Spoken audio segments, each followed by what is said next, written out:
The Bible is one of the most important historical documents that exists today.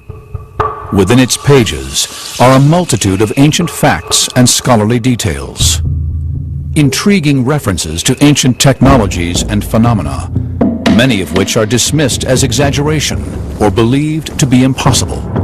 But think again. Re-examination of the text may unlock the secrets to some of these mysteries. Was the famed Tower of Babel real? And could the Israelites have built it taller than anything on earth today? Could David have killed Goliath in precisely the way the Bible describes? Did the ancients discover a miracle technique that created fire from water? And could the Ark of the Covenant really have flown using a super science so mysterious it is only today being rediscovered?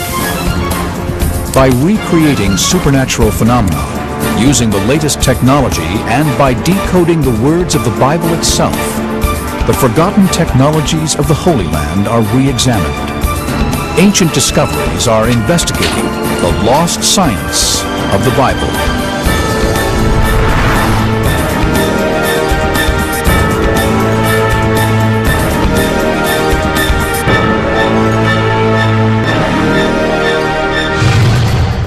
For thousands of years, the miracles described in the Holy Bible were taken to be genuine in every detail. But in modern times, the literal accuracy of the text has been questioned. Many believe that the stories are symbolic. The meanings are enshrined in truth, but the details are sometimes exaggerated or embellished. But maybe the words of the Scriptures are more accurate than some now believe. Our ancestors had a surprisingly advanced understanding of science and the world around them. Ancient discoveries will use this knowledge not to prove or disprove the text, but to discover whether the fantastical details of the Bible are scientifically possible. It's a journey that begins literally at the height of ancient architecture. It was believed to be the largest building ever erected, a tower so high it may have reached heaven itself. But the people who built it defied God. God saw what was happening. This was an evil plan. It was not going to benefit society in the long run. So according to Scripture, God intervened. People started to speak different languages. They started to argue with each other. And the disunity caused them eventually to disperse. And the tower came crumbling down. It was called the Tower of Babel, and some believe it really existed. Today, the world's tallest building, the Burj Dubai, is over 2,000 feet high. But what if science could show that the Tower of Babel could have been even taller? The Tower of Babel was just like one of the skyscrapers that we have today in our cities. You know, often the top of it is covered by cloud. They said it's so large it reaches heaven. Come, let us build ourselves a city with a tower that reaches to the heavens. Modern historians and archaeologists believe this story to be an exaggeration. But what if science could prove that the ancients really did have the technology to build such huge constructions? The key is to test ancient materials and architectural techniques to show their limit. Using information directly from the pages of the Bible itself, researchers will use modern science to calculate how high the ancient engineers really could have built. The story says that when they came to build the tower, they used the brick. So how tall could an ancient brick building have been? If one wanted to figure out how tall a building you could build with a brittle material like bricks, you can get a rough idea of this by calculating the weight of one brick and then figuring out how many bricks you could pile on before it starts cracking unacceptably and falls apart, so your foundation starts crumbling. So the first step in this investigation is to reproduce an ancient brick. Lynn Hobbs is a professor of materials science at the Massachusetts Institute of Technology. He is making a sun-baked brick out of clay, using the same technique as 3,000 years ago. Straw and sand are added, which binds the clay together, strengthening the resulting brick. The next stage is to dry it out. And the easiest way to dry it out is just leave it in the sun. And then the brick gets hard. To calculate the maximum height of a building made up entirely of these sun-baked bricks, you need to find out the strength of a single brick. To do this, Professor Hobbs is using an Instrom machine. This crushes the brick in a steel press until it breaks. The maximum load that this brick sustained was 800 pounds, and that's over 2 square inches. This is the crushing weight that a single brick can withstand vertically. So that means that a brick laid down could take 800 times 5, or 4,000 pounds. Each brick weighs 1 pound, so they can be piled 4,000 bricks high. So if we have 4,000 bricks, each 1.25 inches high, that equals 500 feet. A 500-foot structure is as tall as the Washington Monument. But archaeological evidence suggests that the Tower of Babel could have been even taller. The story is set in ancient Mesopotamia, modern-day Iraq and Syria, a land that still today has ruins of ancient megastructures called ziggurats.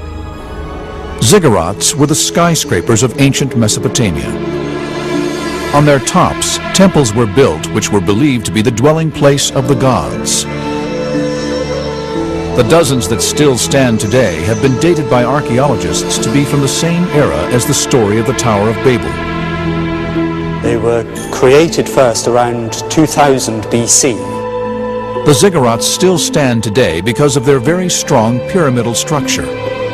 Well, the ziggurats are part of a very ancient tradition, and so the people of ancient Iraq were very experienced in dealing with the materials for the platform. They understood that the increasing weight of these platforms needed spreading of the load. Buildings with a wide base, like the Great Pyramids at Giza, spread the load better than straight towers. This makes them more stable, and therefore able to be built taller. A pyramid could be built 3 times higher than the tower. And if we take 500 feet and we multiply that by 3, we could actually have a 1,500-foot pyramid built out of sun-baked brick. 1,500 feet is more than 1/4 mile. That's pretty amazing for a bunch of clay that you've dug out of the ground. So using sun-baked bricks in a ziggurat shape, they could have built 1,500 feet high. That's more than the height of the world's tallest brick building today, the Chrysler Building. But amazingly, the Tower of Babel could have been even taller. There was a new and revolutionary technology so important, it is even mentioned in the pages of the Bible itself. They said to each other, "Come, let's make bricks and bake them thoroughly." That treatment of burning the brick changes its properties quite drastically. It makes it much stronger. Firing the brick at 1,500 degrees Fahrenheit for 24 hours, like the Mesopotamians would have done, causes the clay particles to stick together. This results in a more consolidated and stronger material. But just how much stronger, and therefore how much higher, could the Tower of Babel have been, using this new technology of fired brick? The sun-baked brick failed with 800 pounds of weight. The fired brick should be much stronger. We already have 1,000 pounds on the brick, much more than we had on the sun-dried brick. You can see it's starting to crack at about 2,000 pounds. Now we're up to 5,000. Almost 6,000 pounds. The strength. There we go. As you can see, it almost exploded. At 6,000 pounds, this means the fired brick is 7.5 times stronger than the sun-baked brick. Professor Hobbs is using these new results in the same calculation to find out just how high the ancient Mesopotamians could have built. That's 2 miles. So in principle, using fired brick, we could build a pyramid 2 miles high, well up into the heavens. Astonishingly, this is nearly 5 times higher than the world's tallest building today. So in theory, it is possible that the ancient Mesopotamians really could build into the heavens, so high they would actually have suffered altitude sickness. But in practice, could they really have had the resources to do so? Even though theoretically we could have a 2-mile-high ziggurat, it would have been impractical because the fired brick consumes so much energy to produce. We understand the story of the Tower of Babel to have actually happened. Just look at any skyscraper in a metropolis and you'll see great towers reaching up to the heavens. Can modern analysis of biblical text also shed new light on one of the most famous stories ever told? That of the shepherd boy David, who single-handedly killed the giant Goliath and revealed the weapon and technique deadly enough to bring down a giant in a single blow. It is one of the most famous underdog stories ever told. An attacking force armed with technologically superior weapons is led by a giant warrior feared by all. He is brought down by just a stone, hurled by a boy named David. With a sling and a stone, David smote the Philistine giant. David not only defeated Goliath, but defeated the Philistines, and by defeating the Philistines was actually the motivating force for the beginning of the history of Israel. How difficult would it have been for a boy to strike and kill a giant with just one accurate blow? The sling is the great ignored and underrated weapon of the ancient world. It's very cheap. It's the weapon of poor people, but it was incredibly effective. As 2 great armies stood facing each other on the edge of battle, why was a boy matched up against a giant?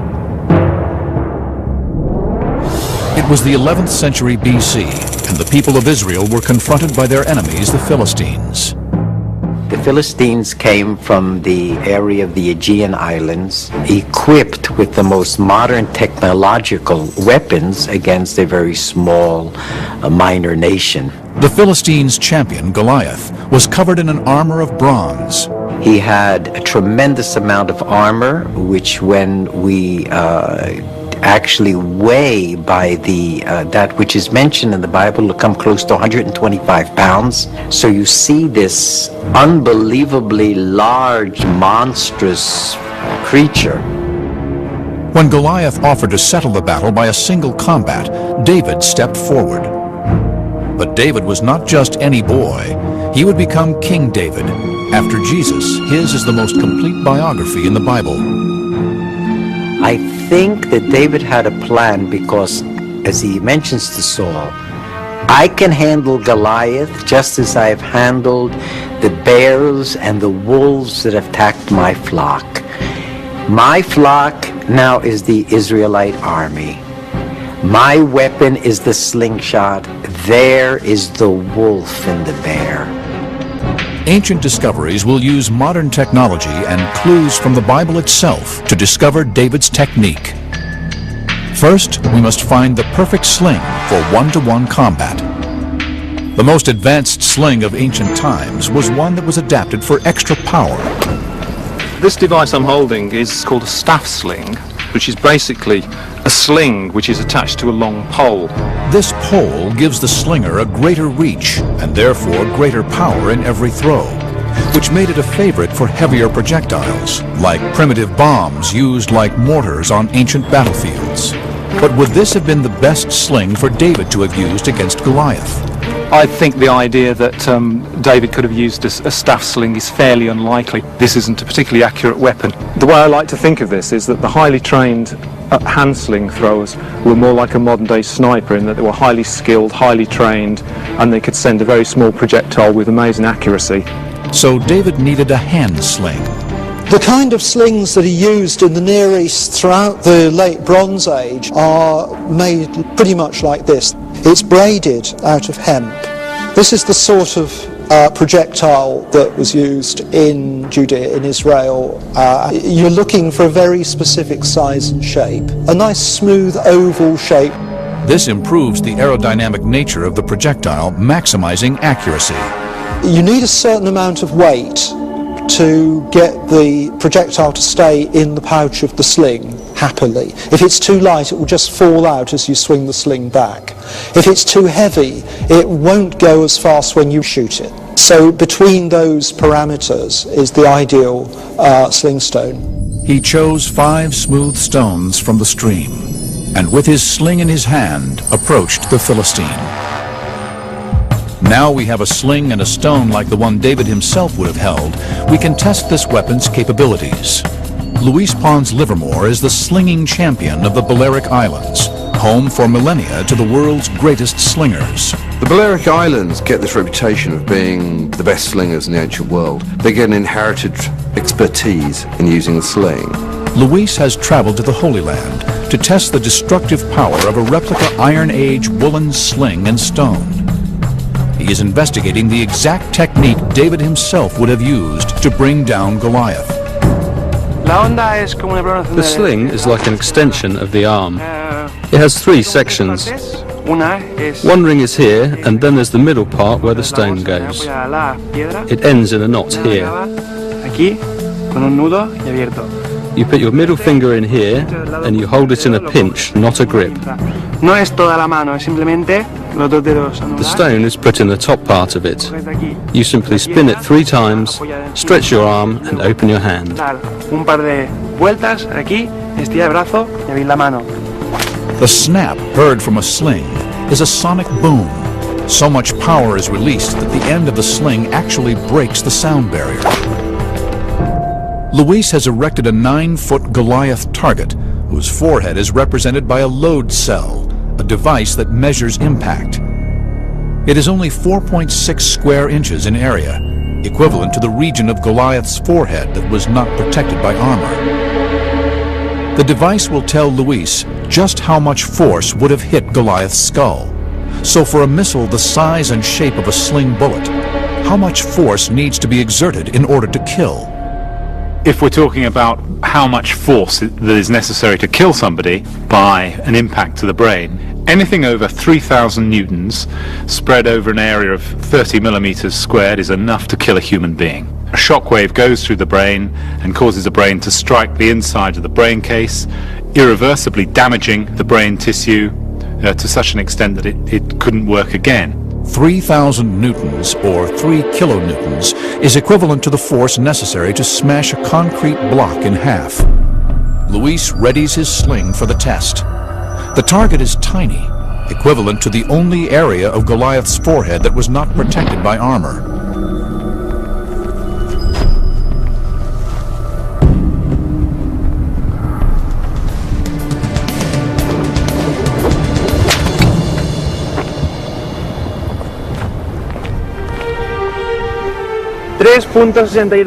.62 kilonewtons.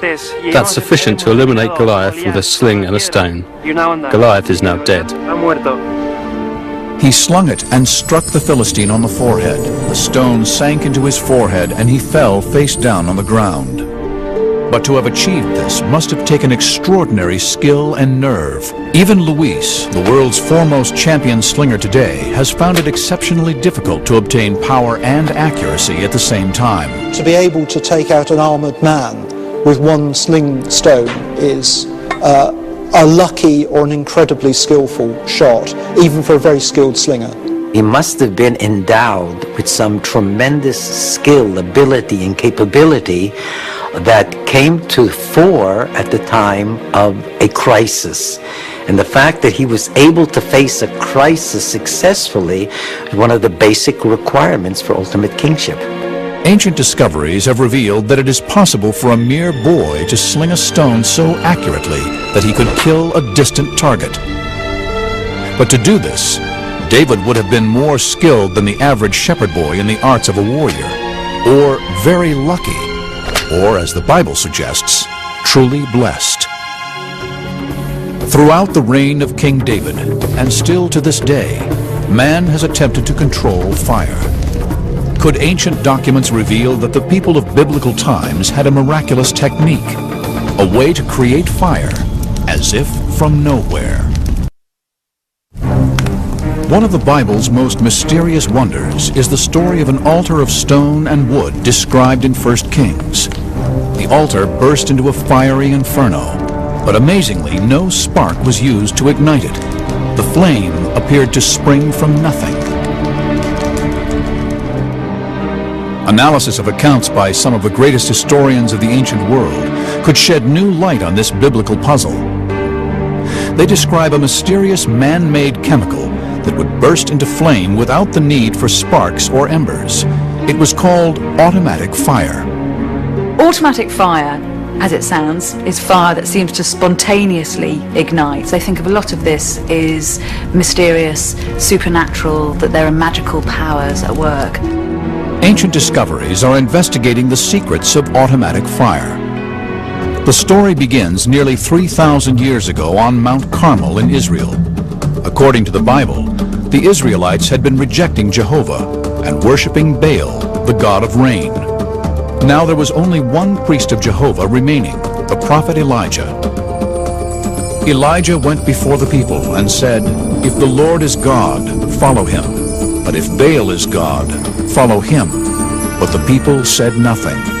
He had to lay down the gauntlet, and he said, "Come on, bring your prophets of Baal, and let's see who the real God is." So Elijah set them a challenge. He and the prophets of Baal would both build altars and call upon their gods to ignite them. He told the prophets of Baal, "You build your altar, offer whatever prayers you want," and that's exactly what they did, without any response. The prophets of Baal failed. No fire appeared. Now it was Elijah's turn. He built an altar out of wood. He got the people to dig a furrow going around, to fill it with water. Fill 4 large jars with water and pour it on the offering and on the wood. Do it again, he said. Do it a 3rd time. And then he prayed to God, "Save us, answer us our prayers." Fire came out from heaven and consumed the entire area. Elijah had won them back to a belief in God. Fire on an altar drenched with water. Is it possible the water itself somehow actually ignited the blaze? We're used to water putting out fires, but sometimes water can create a fire. What substance could they have had in the ancient world that would display such a supernatural quality? Documents written in Israel in 232 BC harbor clues about the mystical substance automatic fire. There's this man called Julius Africanus who lives in Jerusalem. He talks about this automatic fire.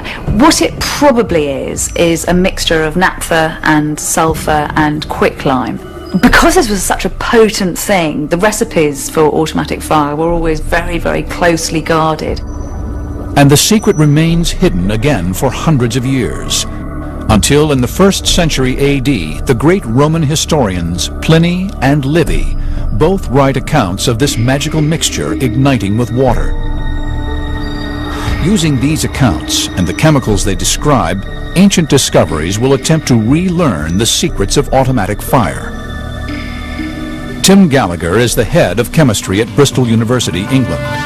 He has been conducting experiments using only substances available in Elijah's time. We have 3 components: calcium oxide, quicklime, sulfur and naphtha. These are the 3 components that are mentioned in the ancient texts. Sulfur and naphtha both occur naturally, and quicklime comes from burning limestone. We're going to try and create a fire by combining these components and adding water. The easiest way to start a fire with water is to have a reaction that generates a lot of heat. And in principle, that heat could then ignite something close by that's also flammable. Fires start when a flammable fuel is subjected to heat. When you mix water with quicklime, you generate a lot of heat. The reaction of water with quicklime is highly exothermic. An exothermic reaction is one that releases heat into the atmosphere. This happens because chemical bonds are being formed between the water and the calcium in the quicklime. And what I'm going to do now is cook an egg with the heat that's generated by the quicklime. over 500 degrees Fahrenheit now. I didn't think we would generate such a large amount of heat so quickly. If you can harness that heat in the presence of something that will ignite, then you have a way of generating fire with water. But what we don't have in here is anything that will catch fire. So Tim is going to redo this test in the presence of the two fuels, naphtha and sulfur, in the hope that these will ignite from the heat generated. But this experiment will be on a much larger scale. Tim has built a replica of Elijah's altar. So the altar is comprised of 12 large stones, which represented the 12 tribes of Israel. We've added all the quicklime into our little trench. Here we have pieces of rock sulfur, and then the last thing that we'll do, which is the last thing that Elijah did, Elijah poured 12 barrels of water onto his altar. We think that some of that water was naphtha. Naphtha looks just like water, pours just like water, and then we're going to try and ignite that with the heat we generate by adding water to quicklime. The quicklime and water need to raise the ambient temperature past 449 degrees Fahrenheit in order to ignite the sulfur. Once the sulfur is alight, the naphtha and the altar should burst into flame. In Tim's earlier laboratory test, the quicklime reaction reached 527 degrees Fahrenheit. So in theory, this experiment should succeed. But in practice, it hasn't been tried for thousands of years.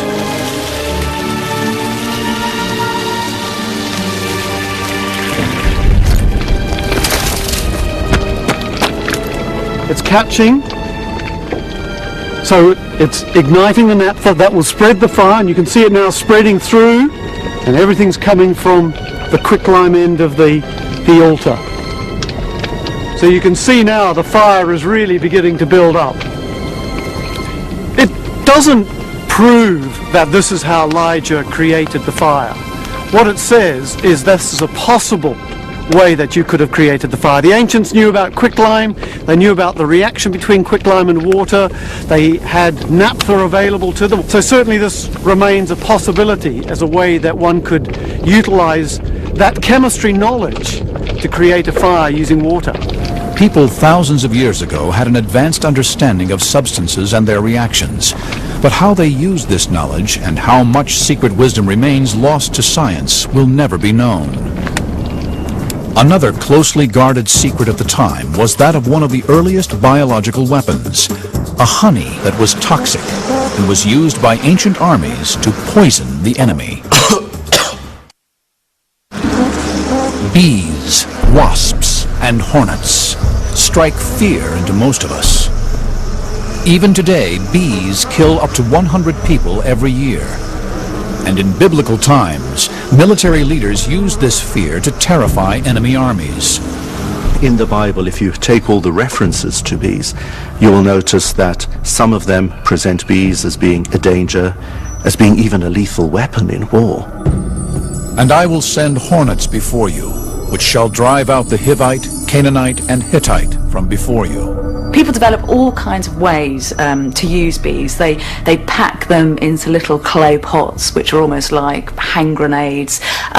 They attach whole hives to catapults and shoot them into cities. But in an ancient account by Greek historian Strabo lies evidence that this weapon was taken one step further. In 67 BC, something happened in the north of Turkey that is still not fully understood by historians. One of the strangest examples of bio-warfare was used against the Roman army. It involved a honey trap of an ingenious nature. There's hugely varied different forms of power struggles going on throughout Roman history. Lots of kings who are very unhappy with their lot and try to rebel. One of these rebellions was led by King Mithridates. He was one of Rome's most successful enemies. He really gives the Romans quite some trouble. The Roman general Pompey the Great was charged with leading a large army against King Mithridates. After a year of battle, the two forces reached the shores of the Black Sea in northern Turkey. The Romans have the upper hand and Mithridates is retreating. What he does very cleverly, though, is he leaves in his path these pots of honey. The Romans advance, they come across what they think of as delightful little tributes from a fading enemy, eat the honey, but it turns out to be viciously toxic. Could this honey really have been a ready-made biological weapon? The soldiers go slightly crazy. It's as if they're high, drunk, then very agitated, and then a lot of them throw up and have diarrhea, and then they get very, very high again and kind of rush around, and this lasts for about 3 days. Amazingly enough, the Bible itself might warn of this terrible bioweapon. Have you found honey? Eat only as much as you need, lest you be filled with it and vomit. How can a honey become toxic? The answer lies in the rhododendron bushes that cover the hillsides of northern Turkey. There are many examples in nature of toxins, and the rhododendron plant itself is capable of producing natural toxins. These toxins are called terpenoids and are found in the nectar collected by the bees. These terpenoids can become incorporated into the honey from the nectar that the bees are gathering from the rhododendron plant. For a window into how honey intoxication by terpenoid affects the body, ancient discoveries have brought in a human guinea pig, former military officer David Shaw. He will be administered 15 fluid ounces of the terpenoid solution under medical supervision. I'm pretty anxious, really. It's kind of a step into the unknown with this test. The side effects listed range from just mild dizziness and perspiration to vomiting and coma. David will be overseen by Dr. Adam Cunliffe, here at the Human Performance Laboratory at the University of Westminster in central London. He will be put through a test that will push his cardiovascular system and coordination to the limit. But he will carry out this test twice, once before and once after taking the terpenoid.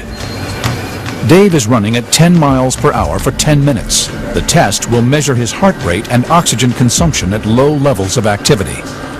Your heart rate here was 164 on average throughout that test. And we can also see your oxygen consumption, and that turned out to be about 3.8 litres per minute. And it's the oxygen which is required by the exercising muscle. So the harder you're working, the more oxygen you're going to be consuming. Dave is in peak physical fitness, just as the Roman soldiers would have been. His test results are above average, but what effect will the terpenoid have on his body? Terpenoid is highly toxic, and Dave is only able to do this under strict medical supervision. Do not try this at home. Really, we want to see if his performance is affected. Dave's looking a little bit unsteady on the treadmill. He's finding it difficult to keep in the centre of the track. His heart rate's about 10 beats higher per minute than it was in the previous experiment, and his respiratory exchange is quite a bit higher than it was on the previous test. His performance on the treadmill was significantly affected in a negative way. When we looked at his physiological data, we saw that he was working harder, running at the same speed.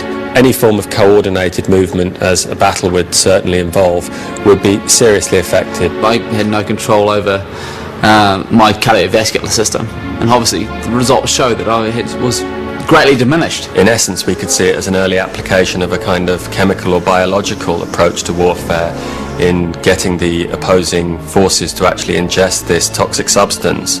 You could see it almost as a form of culinary Trojan horse. So the results suggest that toxic honey would work by confusing coordination and accelerating fatigue. The 3 squadrons of Pompey's army that found and ate the honey on that fateful day in 67 BC became violently ill. That night, the sick Romans, still suffering from the effects of the toxin, were annihilated by King Mithridates' army. War drove technology to develop in biblical times. But in making weapons, did the Israelites also discover a super science that would allow objects to levitate? The Ark of the Covenant, containing the 10 Commandments of God, was said to have been able to fly. Can modern research now show that this really was possible? Well, now the Ark is really levitating, hovering freely in the air. The most powerful religious object in the ancient world was the Ark of the Covenant.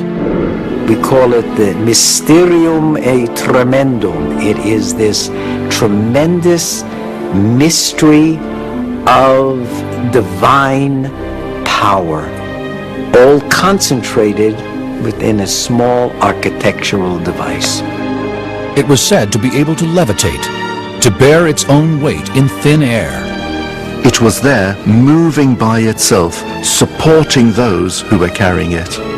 Could this phenomena have been divine power, or is there another explanation? Could the levitation have been achieved by lost technologies, technologies that only today are being rediscovered? Believers believe that God can do anything.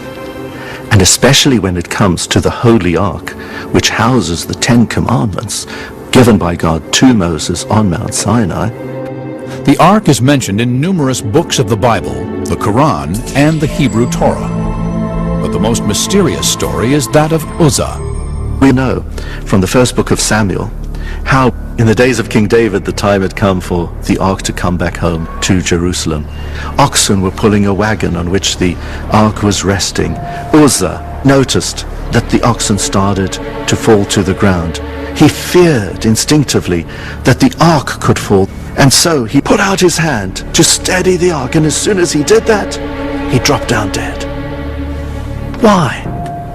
Actually, the Ark didn't need an Uzzah or anybody else to steady it. God said to him, Uzzah, it bears those that carry it. Can it not certainly bear itself? God was powering that Ark forward. Yes, it was levitating through the air with that power coming from God.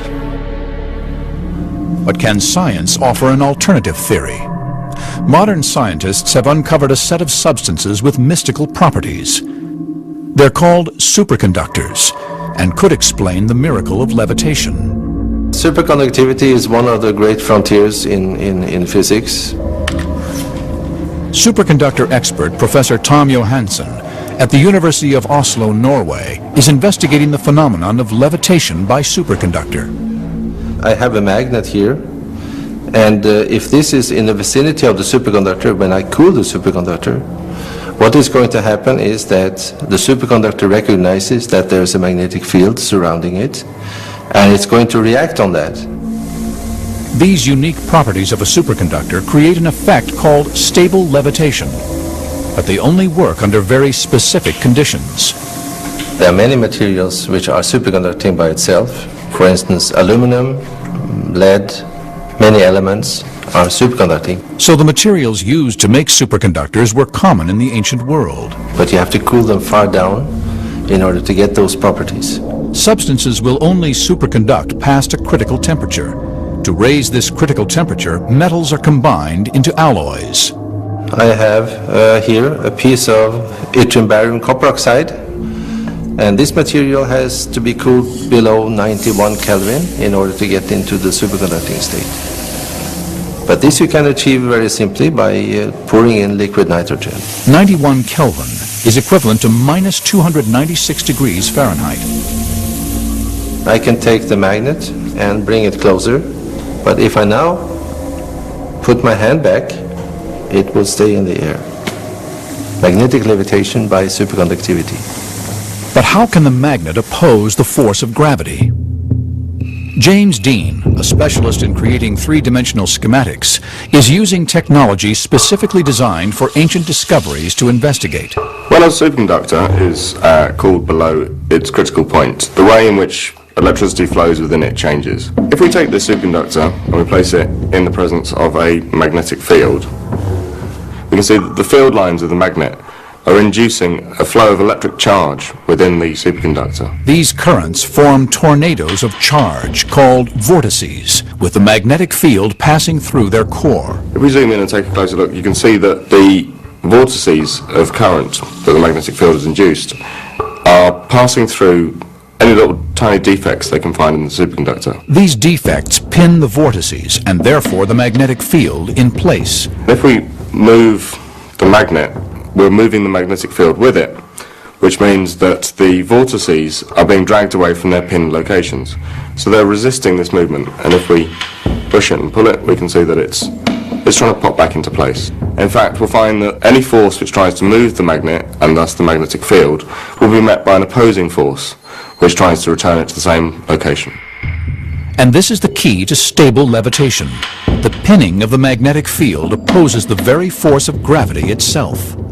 So the magnet is locked in place because its magnetic field is locked in place, and it levitates above the superconductor. If the superconductor is moved, the levitating magnet will follow it, flying at the same height along a plane.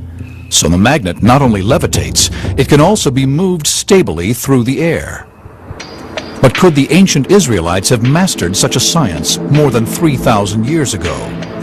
Quite often when we look at ancient technology, we're amazed at the craftsmanship and the skill that goes into the production of objects. This was an age of highly sophisticated metallurgy. War across the ancient Middle East was fueling the fires of advancement. Smelting processes were being improved to produce better alloys for weapons. While making these alloys, could the ancient Israelites have discovered this super science? If this were the case, it would not be the first lost technology puzzling historians. Quite recently we were looking at Bronze Age spearheads, and they're amazingly fine castings, and we were trying to find a modern foundry that could replicate these. They all had great problems in achieving anything near the quality that the ancient metalworkers could do. Was the Ark of the Covenant also levitated by a lost technology? Ancient discoveries will put this to the test. Tom has built a model of the Ark and will push stable levitation to its limits. To levitate this Ark is quite a challenge because it is a large object and it's heavy, and that I've never done before.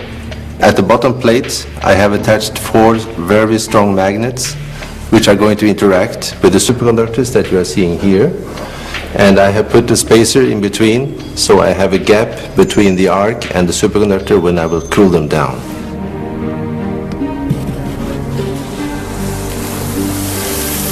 Tom pours in liquid nitrogen to cool the superconductor to minus 320 degrees Fahrenheit. For the experiment to be successful, the 4 supporting blocks must be removed one by one until the Ark's weight is supported only by the superconductors.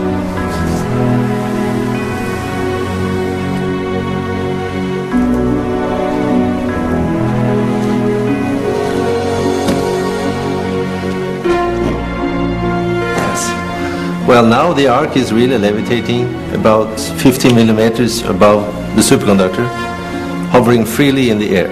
If I touch it and try to push it to the side, it will oscillate by 2 or 3 millimeters. If I really press my hand, I'm now pushing with a big force, and it's almost not moving down there. It could take much more weight. So superconductors can cause levitation.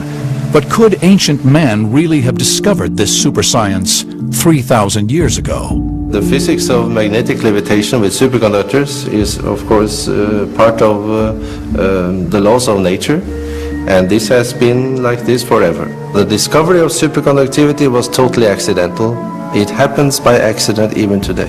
But there remains a mystery. How could ancient scientists have chilled the superconductors to temperatures hundreds of degrees below zero? It is possible they didn't need to. They could have discovered materials that superconduct at room temperature. There is no fundamental physical principle which prevents room temperature superconductivity. It could be that people have not found this material, but we cannot say today that it's impossible. God works in different ways, and sometimes you can have an extraordinary feat from heaven.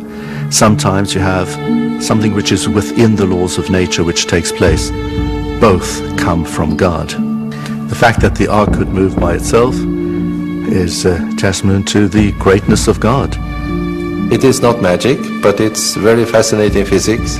Modern science often helps to substantiate details and facts that are in the Bible. There are details within modern science which are incompatible with the biblical account of events, but often actually modern science can be an aid to strengthen our faith and to substantiate what's in the Bible.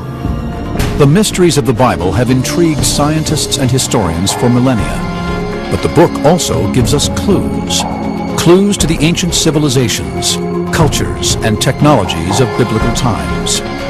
Modern scholars have used this evidence to advance our knowledge of history. to show that ancient man had mastered chemistry, metallurgy, and even biological weaponry, and had the technology to build into the heavens. Today, the modern world uses technology to bring an ancient world to life and reveals the lost science of the Bible.